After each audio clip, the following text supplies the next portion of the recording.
ಜಿಲ್ಲಾ ಪಂಚಾಯಿತಿ ಸದಸ್ಯ ಯೋಗೀಶ್ ಗೌಡ ಕೊಲೆ ಪ್ರಕರಣ ವಿನಯ್ ಕುಲಕರ್ಣಿ ಜಾಮೀನು ಅರ್ಜಿ ಮತ್ತೆ ವಜಾ ಆಗಿದೆ. ವಿನಯ್ ಕುಲಕರ್ಣಿಗೆ ಆಘಾತದ ಮೇಲೊಂದು ಆಘಾತ.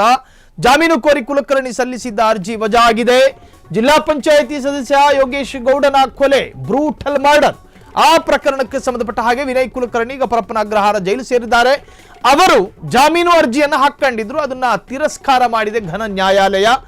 ವಿನಯ್ ಕುಲಕರ್ಣಿಗೆ ಕಾಂಗ್ರೆಸ್ಸಿನ ಹಳೆಯ ಜೀವ, ಆ ಕುಲಕರ್ಣಿಗೆ ಆಘಾತದ ಮೇಲೊಂದು ಆಘಾತ ಎದುರಾಗಿದೆ. ಜಾಮೀನು ಕೋರಿ ಕುಲಕರ್ಣಿ ಸಲ್ಲಿಸಿದ್ದ ಅರ್ಜಿ ವಜಾ. ಜನಪ್ರತಿನಿಧಿಗಳ ಕೋರ್ಟ್ನಿಂದ ಅರ್ಜಿ ವಜಾಗೊಂಡಿದೆ.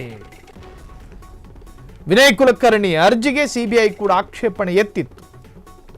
ಅರ್ಜಿ ಪುರಸ್ಕಾರ ಆಗೋದು ಬೇಡ ಅಂತ. ಪ್ರಮುಖ ಸಾಕ್ಷಿಗಳು ಯಾರೆಂದು ಆರೋಪಿ ನಿರ್ಧರಿಸಲು ಸಾಧ್ಯವಿಲ್ಲ. ಹೀಗಾಗಿ ಜಾಮೀನು ಮಂಜೂರು ಮಾಡದಂತೆ ವಕೀಲರು ಮನವಿ ಮಾಡಿದ್ದಾರೆ.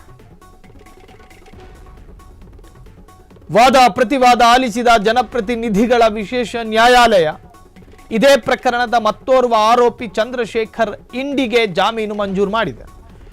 ಜಿಲ್ಲಾ ಪಂಚಾಯಿತಿ ಸದಸ್ಯ ಯೋಗೇಶ್ ಗೌಡ ಕೊಲೆ ಪ್ರಕರಣ ಹೈ ಪ್ರೊಫೈಲ್ ಪ್ರಕರಣ. ಜನಪ್ರತಿನಿಧಿಗಳ ವಿಶೇಷ ನ್ಯಾಯಾಲಯದಲ್ಲಿ ವಿಚಾರಣೆಯಾಗುವಂತಹ ಪ್ರಕರಣಗಳನ್ನು ಹೈ ಪ್ರೊಫೈಲ್ ಎಂದು ಕರೆಯಲಾಗುತ್ತೆ. ಈ ಪ್ರಕರಣಗಳಲ್ಲಿ ಎವಿಡೆನ್ಸ್ ಅತ್ಯಂತ ಬಲವಾಗಿದ್ದಾಗ, ಸಾಕ್ಷ್ಯಗಳು ಹಸಿಯಾಗಿ ಗೋಚರಗೊಂಡರೆ,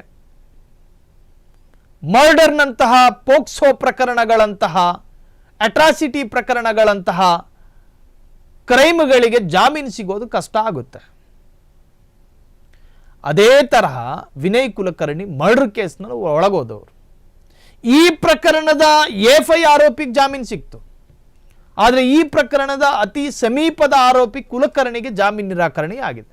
ಅದಕ್ಕೆ ಅದರದೇ ಆದಂಥ ಈತನ ಮೇಲೆ ಯಾವ ಸೆಕ್ಷನ್ ಹಾಕಲಾಗಿತ್ತು, ಆ ಸೆಕ್ಷನ್ ವ್ಯಾಪ್ತಿಯಲ್ಲಿ ಈತನಿಗೆ ಜಾಮೀನು ಕೊಡಬಹುದಾ ಗಮನಿಸುತ್ತೆ ನ್ಯಾಯಾಲಯ.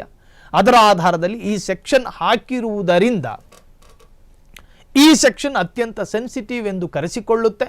ಒಂದು ವೇಳೆ ಈತನಿಗೆ ಜಾಮೀನು ಸಿಕ್ಕರೆ ಸಾಕ್ಷ್ಯಾಧಾರರ ಮೇಲೆ ಒತ್ತಡ ಹೇರೋ ಸಾಧ್ಯತೆಗಳಿರ್ತವೆ, ಸಾಕ್ಷಿ ನಾಶಕ್ಕೂ ಪ್ರಯತ್ನ ಆಗೋ ಸಾಧ್ಯತೆಗಳಿರ್ತವೆ, ಇನ್ನು ಆಮಿಷಗಳನ್ನು ಒಡ್ಡಿ ಕೇಸ್ ಹಿಂಪಡೆಯೋದಕ್ಕೆ ಸಾಧ್ಯತೆಗಳು ಕೂಡ ಇರ್ತವೆ. ಹಾಗಾಗಿ ಕೆಲವೊಮ್ಮೆ ಆರೋಪಿಗಳಿಗೆ ಜಾಮೀನು ಸಿಗೋದಿಲ್ಲ. ವಿನಯ್ ಕುಲಕರ್ಣಿಯ ಅರ್ಜಿಗೆ ಸಿಬಿಐ ಕೂಡ ನೋಡಿ, ಇದು ಬಲವಾದಂಥ ಒಂದು ಕಾರಣ. ಸಿಬಿಐ ಕೂಡ ಇದಕ್ಕೆ ಆಕ್ಷೇಪಣೆ ಸಲ್ಲಿಸಿತ್ತಂತೆ. ಈ ಆರೋಪಿಗೆ ಜಾಮೀನು ಕೊಡುವುದು, ಅದರ ಬಗ್ಗೆ ನಮಗೊಂದು ಅಭ್ಯಂತರ ಇದೆ, ಅಬ್ಜೆಕ್ಷನ್ ಇದೆ ಅಂತ ಹೇಳಿ ಅಬ್ಜೆಕ್ಷನ್ ಸಲ್ಲಿಸಿದ್ದಾರೆ. ಹಾಗಾಗಿ ಪುರಸ್ಕೃತಗೊಂಡಿಲ್ಲ. ಪ್ರಮುಖ ಸಾಕ್ಷಿಗಳು ಯಾರೆಂದು ಆರೋಪಿ ನಿರ್ಧರಿಸಲು ಸಾಧ್ಯವಿಲ್ಲ.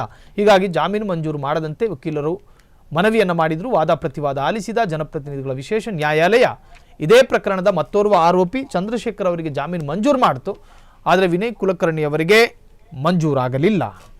ಕ್ಷಣ ಕ್ಷಣದ ಸುದ್ದಿಗಳಿಗಾಗಿ ಫ್ರೀಡಂ ಟಿವಿ ಸಬ್ಸ್ಕ್ರೈಬ್ ಮಾಡಿ, ಲೈಕ್ ಮಾಡಿ ಹಾಗೂ ಫಾಲೋ ಮಾಡಿ. ಹೊಸ ಸುದ್ದಿಗಳ ನೋಟಿಫಿಕೇಶನ್ಗಾಗಿ ಬೆಲ್ ಐಕಾನ್ ಮೇಲೆ ಕ್ಲಿಕ್ ಮಾಡಿ.